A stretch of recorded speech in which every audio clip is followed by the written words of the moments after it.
جب رسول اللہ صلی اللہ علیہ وسلم نے رسالت کی تبلیغ اور امت کی خیر خواہی کا کام مکمل کر لیا تو آپ کے اقوال و افعال میں دنیا سے رحلت کے آثار نمایاں ہونا شروع ہو گئے۔ آپ نے 10ویں سال رمضان میں 20 دن کا اعتکاف فرمایا اور سیدنا جبریل علیہ السلام نے آپ کو 2 مرتبہ قرآن کا دور کرایا۔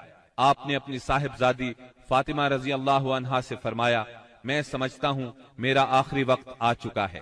سیدنا معاذ بن جبل رضی اللہ عنہ کو یمن کی طرف روانہ فرمایا تو انہیں وصیت فرمائی، اے معاذ، غالباً اس سال کے بعد تم مجھ سے ملاقات نہ کر سکو گے اور میری اس مسجد اور میری قبر کے پاس سے گزرو گے۔ یہ سن کر سیدنا معاذ بن جبل رضی اللہ عنہ رونے لگے۔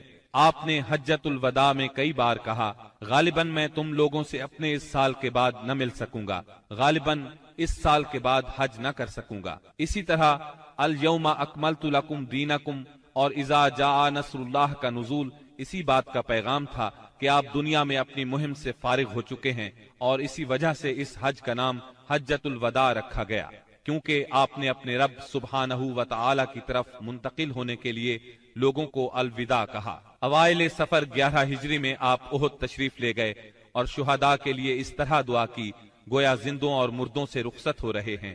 پھر واپس آ کر ممبر پر تشریف فرما ہوئے اور فرمایا، میں تمہارا پیش رو ہوں اور تم پر گواہ ہوں، اللہ کی قسم اس وقت اپنا حوض دیکھ رہا ہوں، مجھے زمین یا زمین کے خزانوں کی کنجیاں دی گئیں، اللہ کی قسم مجھے تم پر یہ خوف نہیں کہ تم میرے بعد شرک کرو گے، بلکہ اس کا اندیشہ ہے کہ دنیا میں ایک دوسرے سے آگے نکلنے کی دوڑ میں لگ جاؤ گے۔ ماہ سفر کے آخر میں آپ رات کے وقت بقیع غرقد تشریف لے گئے، اہل بقیع کے لیے دعائے مغفرت کی اور فرمایا، ہم بھی تم سے آن ملنے والے ہیں۔ ماہ سفر کے آخری پیر کو رسول اللہ صلی اللہ علیہ وسلم ایک جنازے میں بقیع تشریف لے گئے۔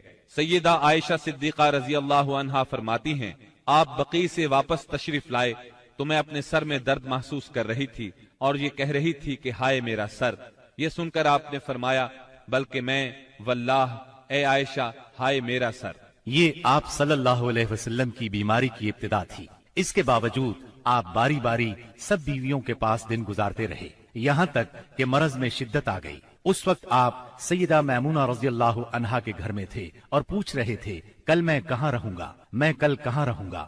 مطلب یہ تھا کہ مجھے سیدہ عائشہ رضی اللہ عنہا کے ہاں رہنے دیا جائے۔ چنانچہ ازواج مطہرات نے اجازت دے دی کہ آپ جہاں چاہیں رہیں۔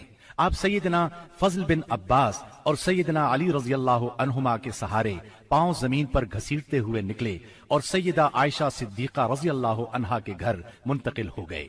سیدہ عائشہ صدیقہ رضی اللہ عنہا